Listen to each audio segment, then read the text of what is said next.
Yes, hi everyone, this is Anuraki and great to meet you, Shuba. Shubi. Shubi.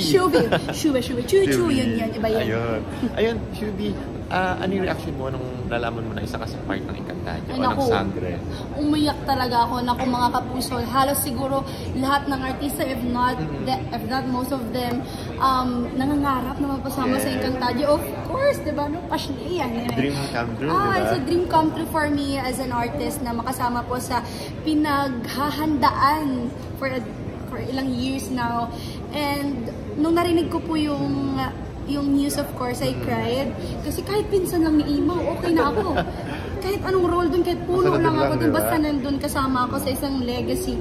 But I'm very happy dahil nabigyan nila ako ng magandang roles. Alam niya nila, Drick, sana abangan niyo po ano ang role mo doon sa Sangre? Tamang-tama po yung question mo kasi hindi ko din po alam. Surprise, di ba? Surprise na lang po. Abangan niyo na lang po kung magiging puno ba ako doon or kapinsan ni Imaw. Papinsan Imaw, di ba? Tapos, nasaan yung preparation niyo doon? Nag-start na ba kayo mag-taping or parang storycon pa lang?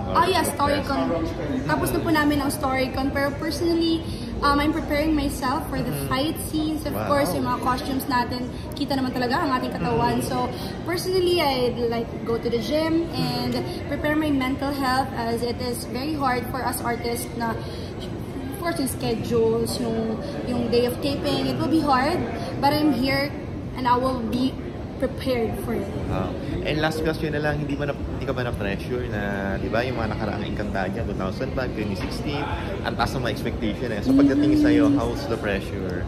Siguro, more than taking it as a pressure, it's more of a responsibility na gusto ko, may maitulong ako, may maibigay ako sa table, something that I can offer personally, hindi lang yung masali lang. Gusto ko makapagbigay din ng tulong sa Encantadia. So, siguro I'd really love to use my platform, especially that most of my audience are from regional, Bisaya. So, I'm here to be a voice and siguro do TikToks, para malaman din nila yung mga nangyayari here in Manila, yung mga tapings namin.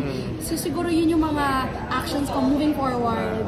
And sakto, di ba, sa Nestle, di ba, climax na we're in line to nature. Na of course, Encantadia din, di ba?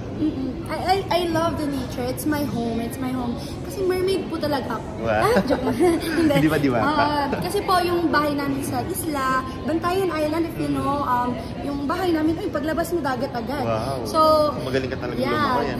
Growing up, I've learned to love my island. I've learned to love taking care of it, especially na ang daming turista. Naku, mga turista dyan ngayon, medyo nagbabago na kasi mga plastics na ako iniiwan.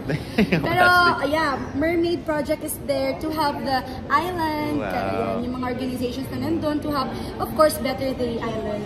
Kaya, I'm very, very happy and close na nandito ako ngayon. Thank you and congratulations. Thank you! Thank you! Bye-bye.